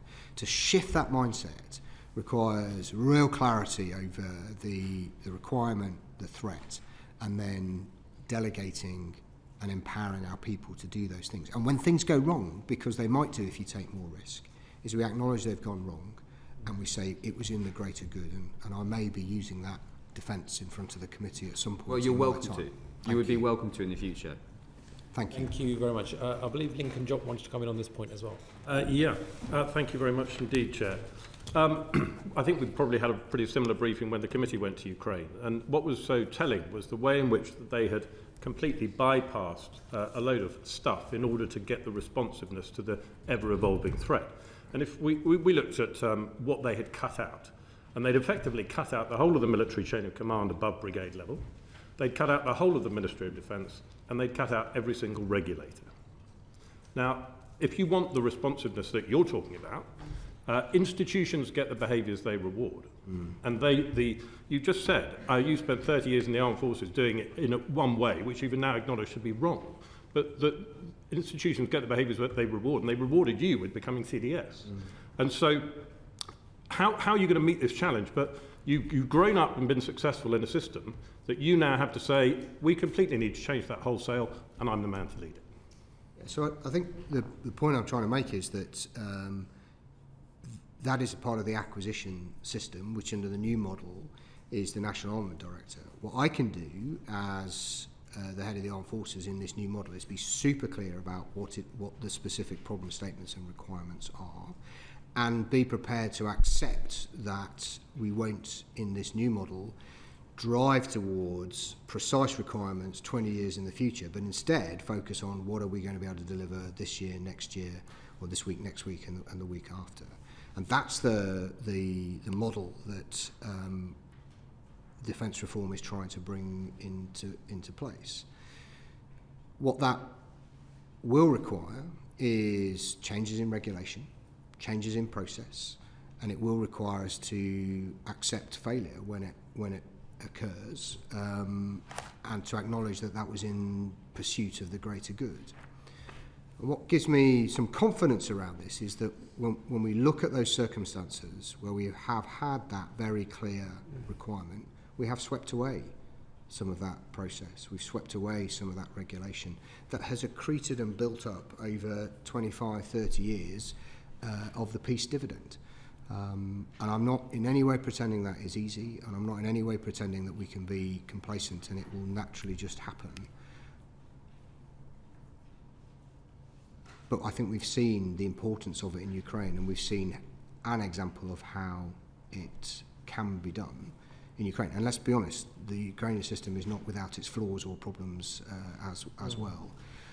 And right now we're not at war, and that the challenge is how do we create that sense of urgency without creating this sense of panic and throwing all of the regulations that are established by this place out of the window, and that will be a consistent effort to carve that away over time. Thank you. Mike Martin. Thank you, Chair. I wonder if I might touch on Homeland preparedness and resilience. See, I mean, you'll know very well, NATO Article 3 mandates that we should continuously, I'm just quoting, and effectively maintain and develop our individual and collective capacity to resist armed attack. And that specifically, speaks to this question of national resilience, both in a military sense and in a non-military sense as well. How would you say we're doing on that? Not as well as I would want us to. I mean, that was really the central element of my speech at RUSI, is that we, those of us in this community, are familiar with the issues and risks, and we talk about it all the time. But it is not at the front of our minds right across the nation. And the example I gave in my RUSI speech was a report, really excellent report done by the Royal Academy of Engineering about infrastructure and about the need to rebuild infrastructure around things like flood defences, railways, etc. And I could agree with all of the elements in there, but at no point did it talk about doing it to build in resilience for the risk that we might come with armed attack or sabotage. And so we have to bring those things more to the fore. The Cabinet, following the publication of the National Security Strategy and the SDR, the Cabinet Office lead across government work to enhance these this thinking in these areas and to deliver those things. But this isn't free and isn't going to happen overnight. And I judge, and I've argued, that this, in a world where the demands on defence and the nation are rising, the risks are rising, that is a time when we should be contemplating and examining how we increase the resilience of the nation more broadly. So as we think about replacing upgrading signalling on railways, is how do we build in the redundancy associated with that? We talked about the National Health Service earlier. How do we think about holding stockpiles or building capacity and resilience to support us in mass casualty events? And that work is really relatively new and really getting going. And I know that the team in the Cabinet Office has said that they would be very happy to come and talk to the committee about it if that were helpful. Yeah, you're right. It's absolutely about, is that bridge built to do X under duress? And there's a mindset shift as well. So I'm an MP for a constituency that suffered repeated water outages, including a 2-week one before Christmas. And towards the end of that, we had bad actors playing in the social media space around the water quality. So actually, you're a water company, you think your job is to supply water, but all of a sudden you're dealing with malicious disinformation. And we did actually have to ask the Cabinet Office to get involved there. And I agree with you that stuff costs money, but plans are cheap. So do we have a national defence plan? We don't have a complete national defence plan Shouldn't yet. we? Yeah, absolutely. I mean, and the government is committed to doing that. Why don't we have one? So I think that it is a manifestation of the peace dividend. It's one of the most obvious, is that since the end of the Cold War, we have not prioritised those matters, and so as a consequence, the government for many years has not, of many hues, has not focused its efforts on developing that kind of plan. I'm pleased to say that partly as a consequence of what's in the Strategic Defence Review, that is changing. And when are we going to have the plan? So I would say that you will, the complete national defence plan, that is a question for Cabinet As Office. we're mandated to do, right? As we signed a treaty. inside defence, which is a component of it, we have a plan called Oculus, which is forms the basis of our national defence plan, and we will evolve and develop that over this year, and it will be an ongoing thing. But we will have a plan that I can point to where I understand the command and control arrangements. I understand how we will transition through war through this year. And are you aware of any other NATO countries that don't have national defence plans? There are a number. I don't know the exact which nations, and some nations don't talk about it in public. And I think it's fair to say that nations may describe themselves as having a national defence plan, but they're of variable depth of detail across all of those different nations. Our job should be to focus on us and making sure we have the plan that we need. Would you say that it's sort of letting the side down to not have one? I think, as you said yourself, NATO expects us to have a national defence plan, and that's why we need to work on it and build it. Thank you very much. On to Alex Baker. Thank you, Chair. Chief Marshal, it's a delight to have you in front of us. I want to talk to you a bit about defence reform, which you've obviously already picked up a bit on in some of the previous answers, but I just want to give you an opportunity to sort of put on the record how defence reform is going. You've had the programme underway for a year now. How are the new structures enabling you to deliver outcomes, and what difference does it make having the service chiefs reporting directly to you? As the SDR said, defence reform is the work of a whole Parliament, but our initial structures are in place with the CDS, the National Armament Director, Permanent Secretary, and the Chief of Defence Nuclear, and our responsibilities and accountabilities are clear. The underpinning processes, alignments of budgets, particularly the establishment of the portfolios of acquisition and how they are organised and what they face off to, that work is still ongoing. The 1st of April 26 is the key date that we set ourselves, but there will continue to need to be evolution of the systems over the subsequent years. In terms of how it's helping, I think that if you look at the way in which the COS committee has been operating, Chief of Staff committee has been operating, we spend more time together now. I think the conversations are at a more strategic level and are focused on building, a lot of it has been focused on the integrated force plan and how that will fit inside the defence investment plan. So I think that those are positive changes. But ultimately, clear-cut examples of how it's really tangibly made a difference so far? So I think I'd say the most obvious are when I talk to my ops people, and the clarity that comes with an element of that group being responsible for policy and another element responsible for military strategy is provide really clear choices and sharper divide or sharper, brought into sharper focus the choices that we're offering to ministers. And I think when you talk to my folks as part of that organisation and the permanent secretaries folks, they would point to those opportunities, and it's allowed us to spend more time talking about military strategy and how that fits together and nest that within the policy. But I think ultimately the big question will be, can we drive the pace that Mr. Job talks about? Can we ensure that we deliver cost effectively against those set of requirements? And that will take some time. The other thing I would want to emphasise is that whilst we talk about clarity of responsibility across the 4 pillars, I'm really clear that we don't deliver for the country or defence unless we work together. So if we think about exports, for example, the National Armament Director isn't going to sell very much if the armed forces aren't prepared to go and spend time with the other nations to describe how we use them.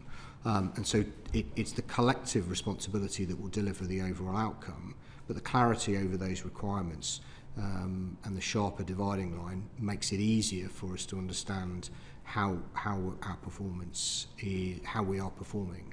And so, for example, I now undertake quarterly reviews with the commands and their people about what it is we're asking them to do, how they're getting on with it, and how head office and how the other parts of defence can support them to deliver. That was not a thing that happened previously, and I hope ultimately that will enable us to deliver more for defence. Thank you.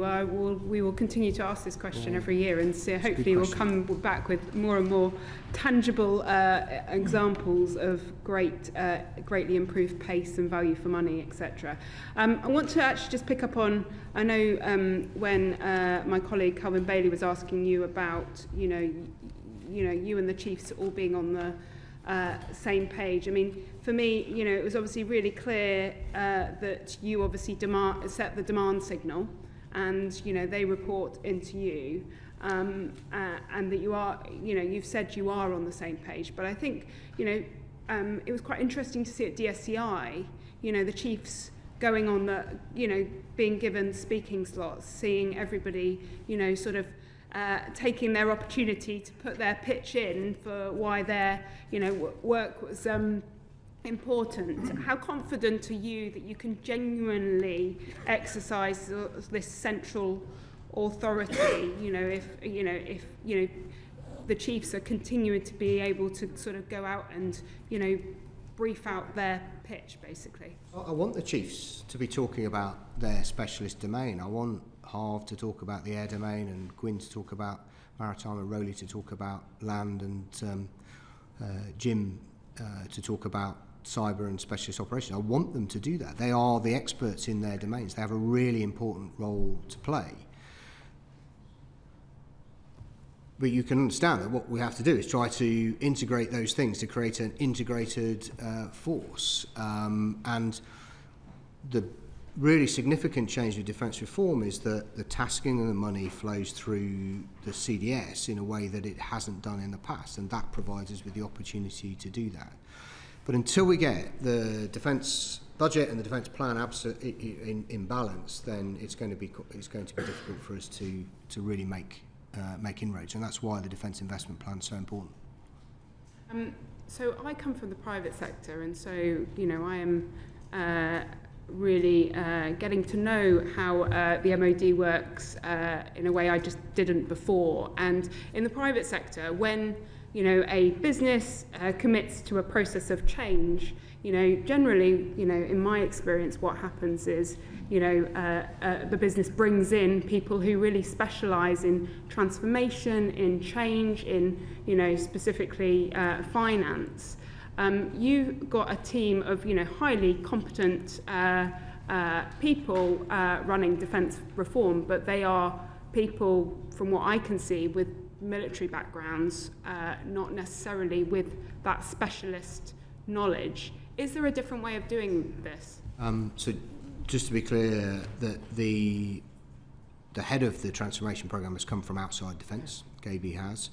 She has a mixed team inside working for her, which does include some small number of military officers and civil servants, but also she has specialist help from a range of external assistance from consultants with specific expertise in this, and they've been brought in deliberately to do the things that you describe. Right.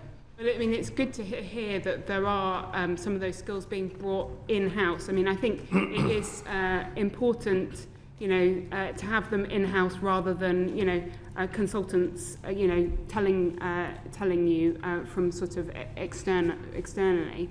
Is there a scope for more of that, more specialism being brought in from outside to drive change?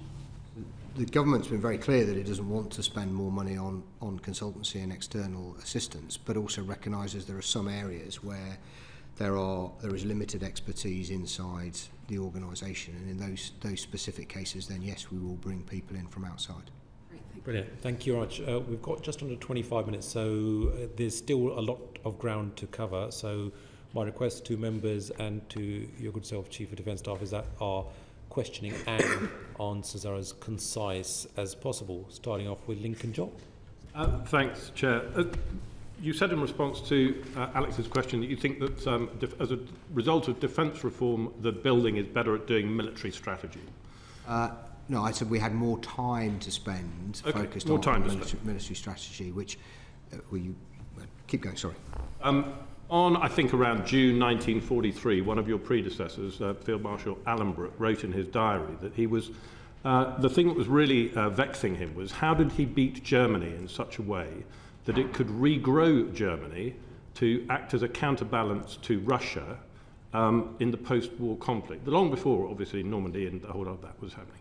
So what are you metaphorically or literally writing in your diary tonight?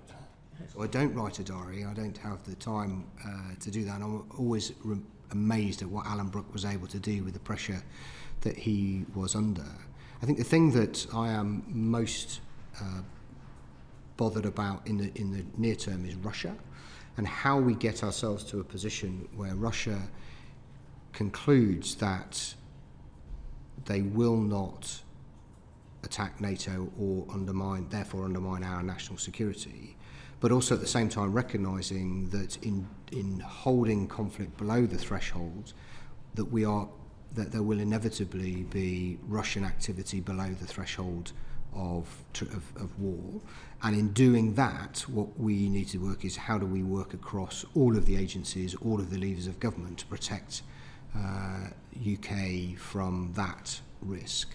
More broadly beyond that is that there's a changing shape and direction of source of power right across the globe. You can see it moving eastwards, and that's even before we talk about changes in US national security policy and strategy and how we bring those together. And therefore the question is, what is the role of the UK, and particularly the armed forces in the UK, to enable the stability and security that we've enjoyed over 80 years, and how that has enabled prosperity and ultimately growth for the nation, which is a key challenge for us.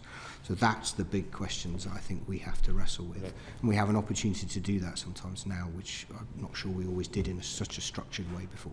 Right. Thank you very much. On to Emily. Thank you. The defence world tends to not be great at conveying simple and straightforward messages to the public.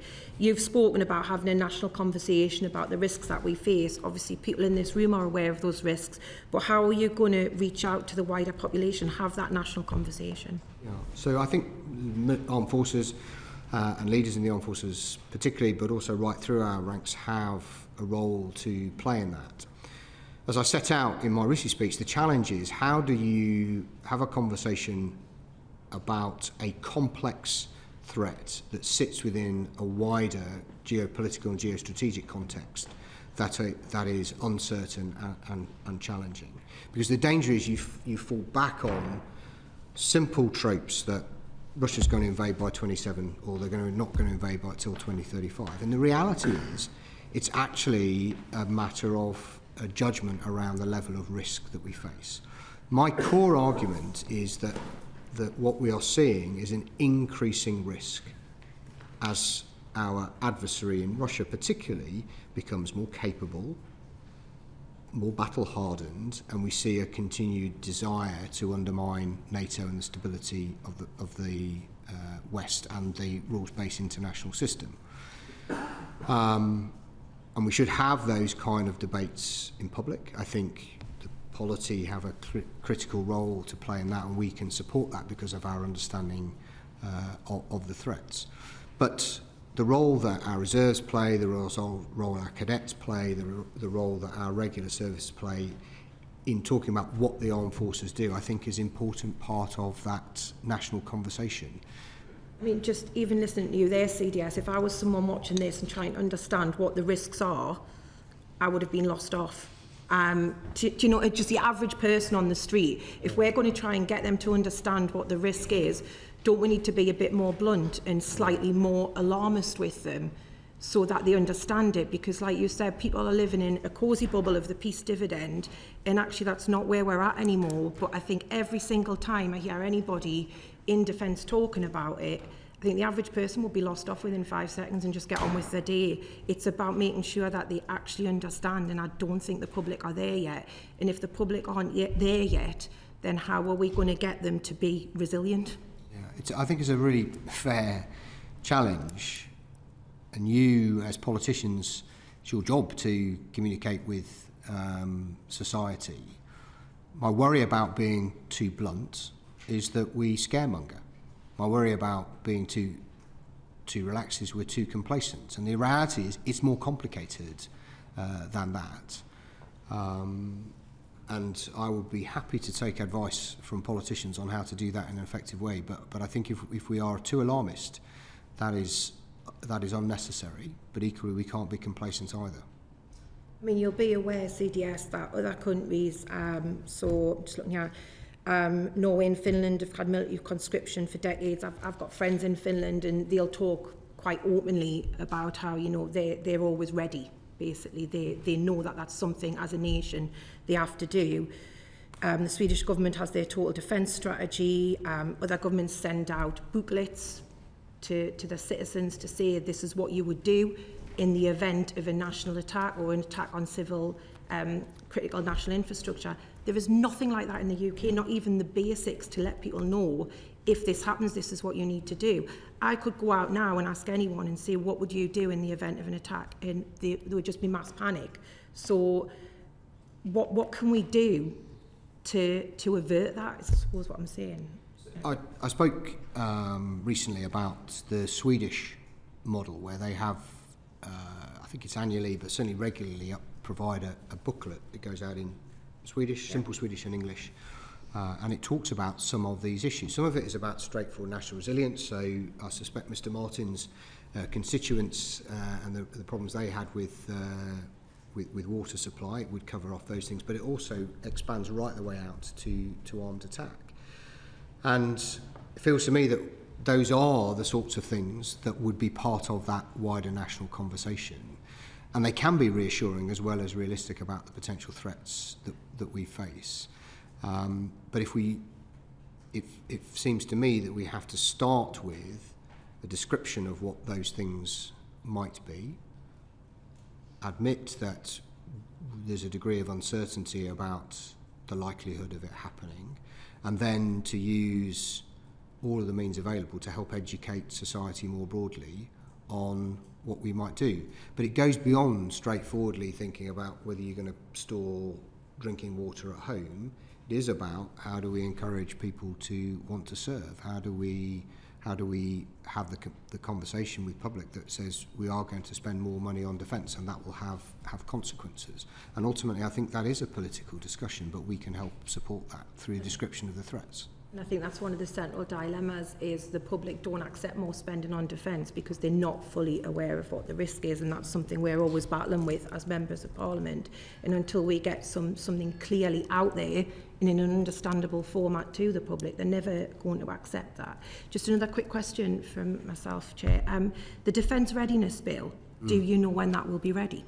I don't. My understanding is that it depends on finding parliamentary time for it, and I know it's a key focus for Defence Readiness and Industry, MIN-DRA, Luke Pollard and the Defence Secretary, and they're determined to try and get it in during this Parliament, but I don't have a precise date. Do you have any part to play in advising ministers what should be in that bill? Yes, we will do. Yes, there'll be the military staffs will have a part to play in that, and describing some of the issues that we want. And clearly, it will require specialist drafters, because we don't often do bills in defence. What do you think should be in it? So, a range of things, but it will be about how do we government gain access to private assets in times of crisis? How do we shift industrial capacity to particular areas of focus in times of crisis, and mirroring laws and responsibility, laws and rights that other governments have in other nations. The US is an example. So elements of those will be what we would need. Okay. Thank you very much. On to Ian Rowe. Right, thank you very much. Well, the time wraps here, so I'll be very quick. Air Chief Marshal, you mentioned at Russia, your speech on the 15th of December, that people are a critical role. In fact, the Rick Haythwaite also said that you know, people are a pivotal military capability just as much as a new submarine or fast jet. You also said a pleasing thing that this committee is, when we've had General McGowan in front of us, and we've had the Secretary of State, and also General Dame Sharon Neesmith come in front of this committee about the retention. And one thing shocked me, obviously, from the last reports that we heard, that we had more people exiting than actually being recruited. You said in that speech, the latest figures just a few weeks ago, which had been then beginning of January, showed that the first time in 4 years more people joined than left the forces in the past year, which I think is a big achievement. So coming on to the wider broadness of the question is, can you give the committee an update on the Haythwaite, the Haythornthwaite review, and your assessment of where the armed forces are in relation to recruitment and retention? Because I do know that we've had briefings about the pinch points, and those also where we've had to have given bonuses, which at the time one of our questions was, is this just sticking plasters? Because, you know, particularly around your trade, which engineering. I mean, on the macro points, up to the 1st of October 25, which is the last time we had up-to-date data, more people had joined in the previous 12 months than had left. We've seen increases in those recruited. The Air Force was up to 37%. I think the Navy was about 24% increases in numbers of recruits. And we've seen a reduction in the number of people leaving. So I take all of those things as positive. But the net increase was only a few hundred over that year, and it needs to be bigger to fill in the gaps that have been created over the last few years where exits have exceeded inflow. There's a whole bunch of factors that will have played a part in that. Some of it is the financial retention incentives, some of it will be the pay rises, some of it will be the for example, the defence housing strategy. Some of it is about greater flexibility, allowing our personnel to extend their services who want to. All of those add up to delivering the shift in position that you've described. I actually saw Rick Haythornthwaite last week to catch up with him because I was involved in his report. And effectively, his recommendations form the basis of the chapter in the Strategic Defence Review on people, and that is what we're driving at. You'll recall that Rick's report had, I think, 62 recommendations.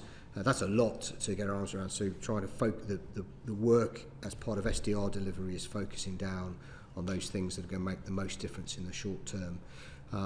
Part of that is about recruitment and retention, speeding that up and improving our retention numbers, and then the other part is really about providing that flexibility of service to ensure that we keep people in for as long as possible.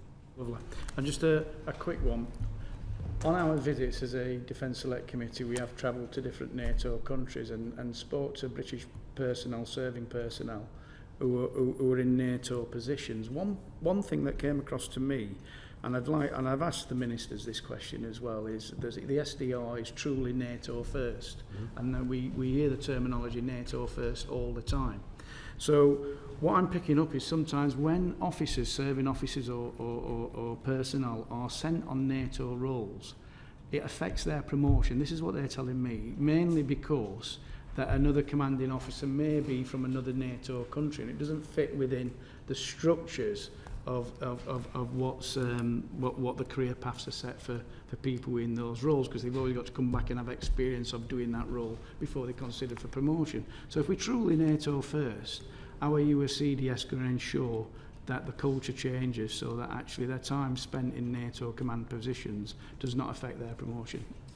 Well, actually, I want to do the opposite. I want to actually enhance their promotion prospects if people have been to NATO and then brought that experience back into the UK, and that's got to be the way we do it. And people will believe it when they see it and feel it, and that's the trick. And we're working hard at the Senior Appointments Committee, and I know the Single Service Promotion Boards are working hard to ensure that those who have got that experience have opportunities to promote. You picked it up as an issue. 100%. Yeah, absolutely. Thank you very much. On to Michelle Scroggum. Thank you, Chair. Nice to see you here. You've been very patient. I know, yeah, especially in this room. It's very hot today. We didn't deliberately turn it up just for you. But I wanted to ask, we were told in November in the House that there's been some new mandatory training introduced for senior military leaders on how to spot and respond to unacceptable behaviour. And I wondered if you could tell us a bit about that training, what it entails, and also if you've actually completed the training.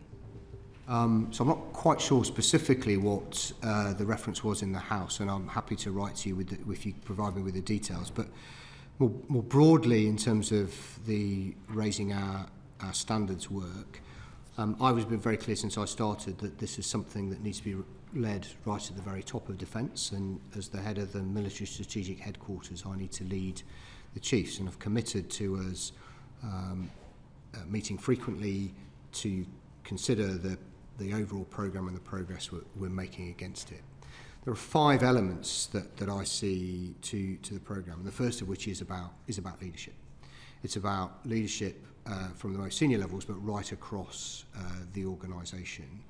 And one of the benefits to Ms Baker's question is that with the new model under defence reform is that we can be more directive about a single approach to leadership right across defence. And as we roll that out through this thing called the Leadership Edge framework, that's about good leadership more generally, but good leadership brings an organisation where people feel valued and feel part of the organisation, and that helps reduce the prevalence of any unacceptable behaviours. So leadership, there's a big element around data and analytics, so we understand and can where there are particular hotspots and can track our changes, and also can use that to identify where there might be particular problems with leadership.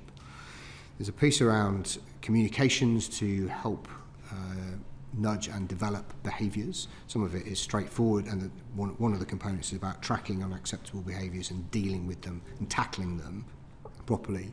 But the comms around that and education of our young people coming out of society into the armed forces is a key component.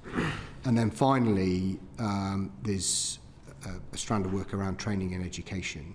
So, for example, active bystander training being a key part. I did that a couple of years ago and found that to be a very helpful mechanism, just to give you some tools to deal with that.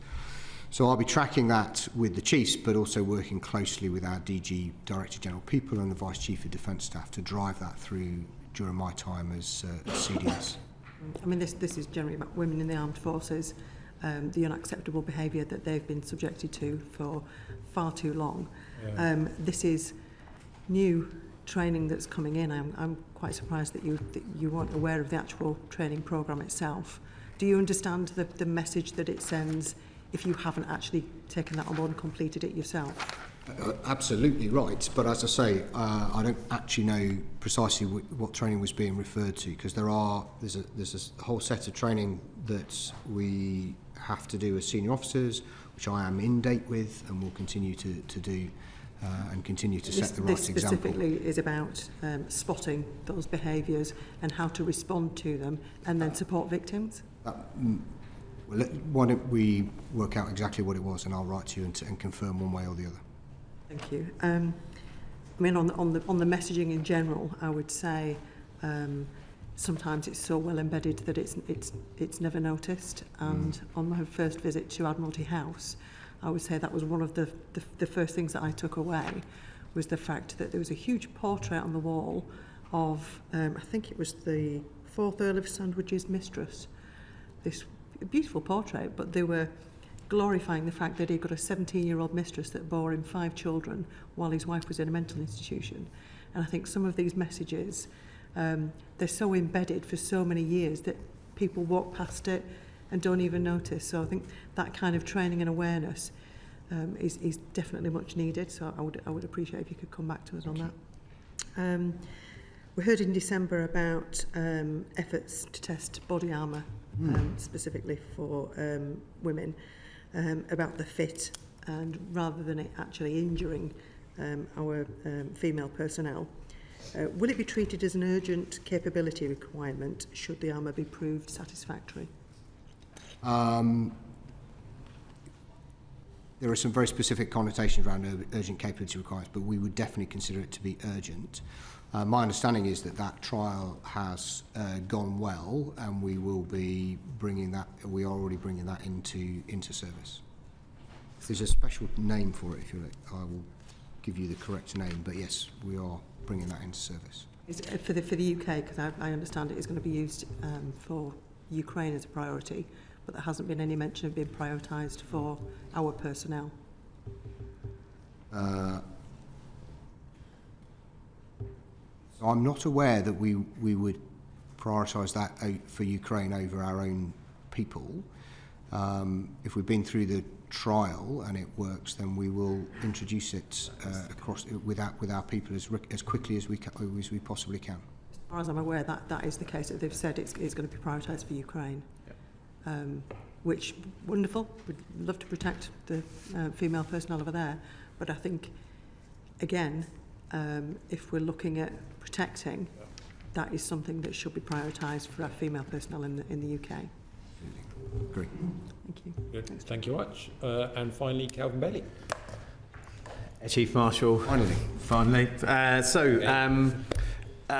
In my constituency of Leighton and Wanstead, I've got two wonderful Royal Air Force Cadet Squadrons, 12F and 241, who both have very high levels of ethnic minority people in those units. However, when I look at the services uptake and ability to absorb those young people into the service, it is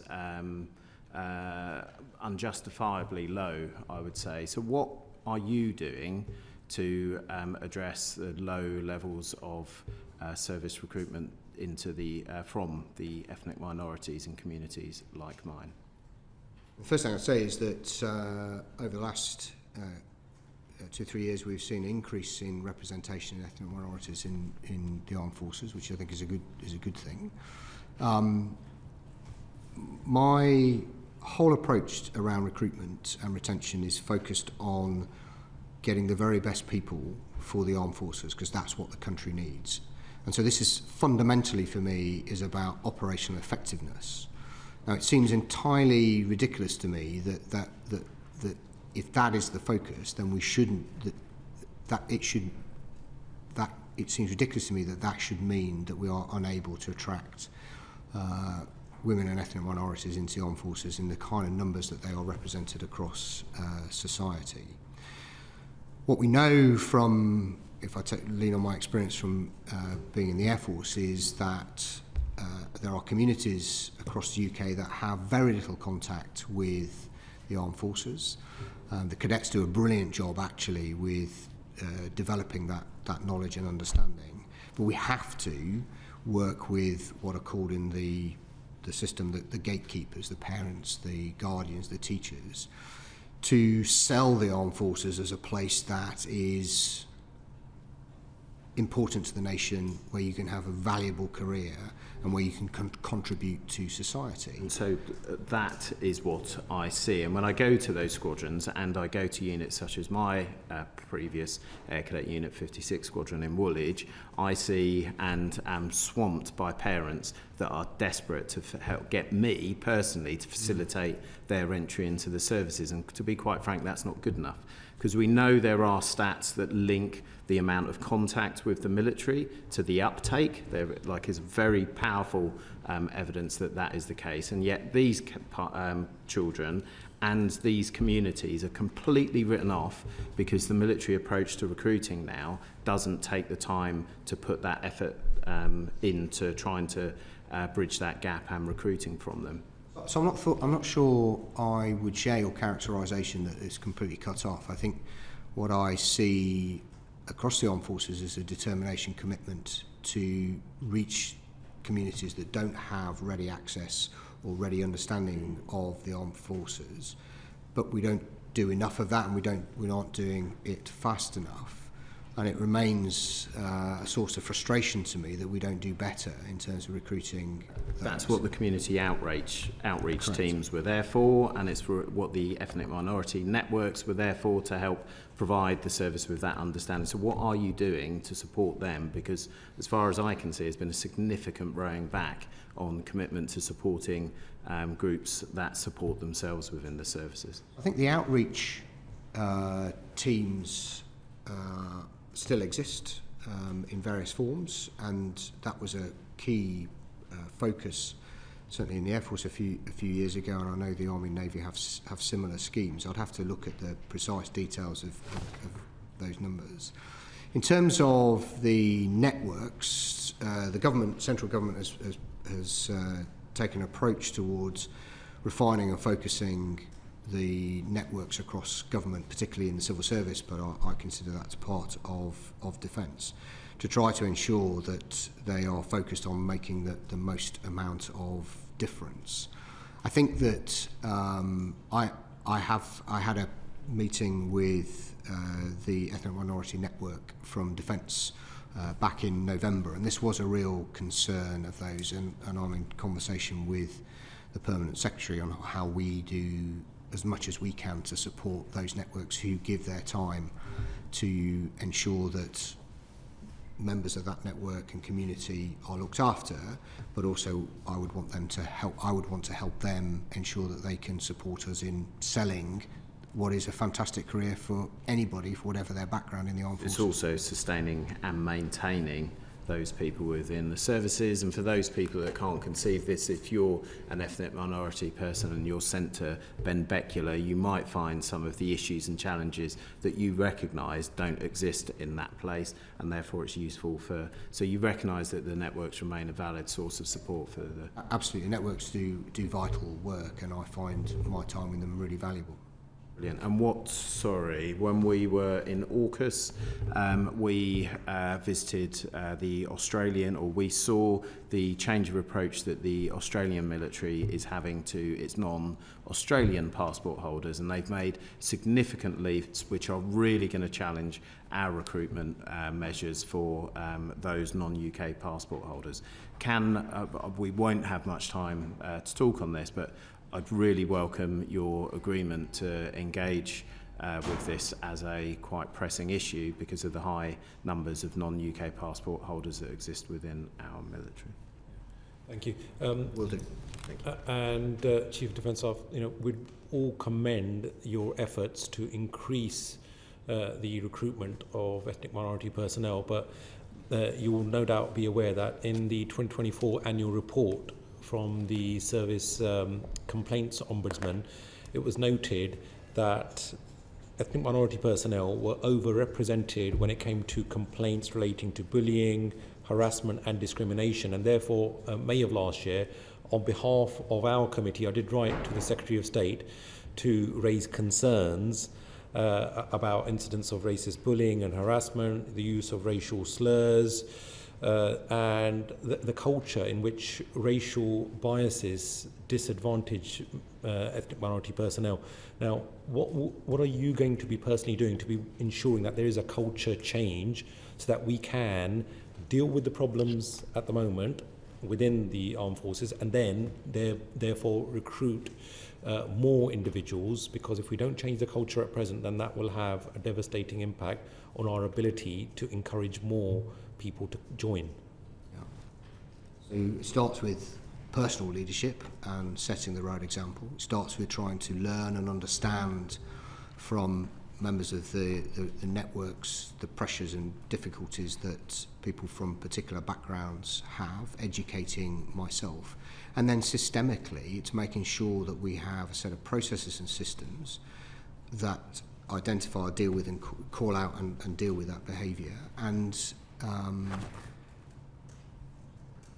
that we inculcate that attitude right through the leadership and training systems that we talked about earlier in the process. So I have a personal responsibility to lead as well as I can and educate myself, but I also have a responsibility to make sure the system works as effectively as possible.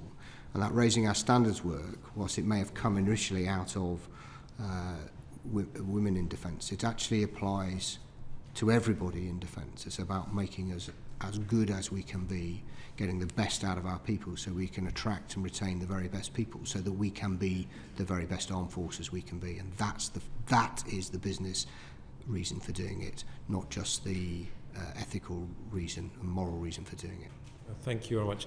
Chief Defence Staff, you have been very, very generous with your time.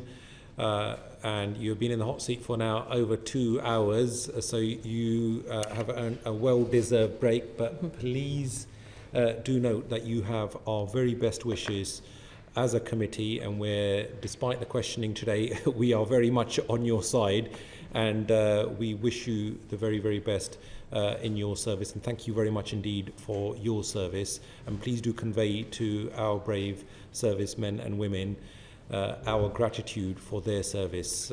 So with that, I bring today's meeting to a conclusion. Order, order.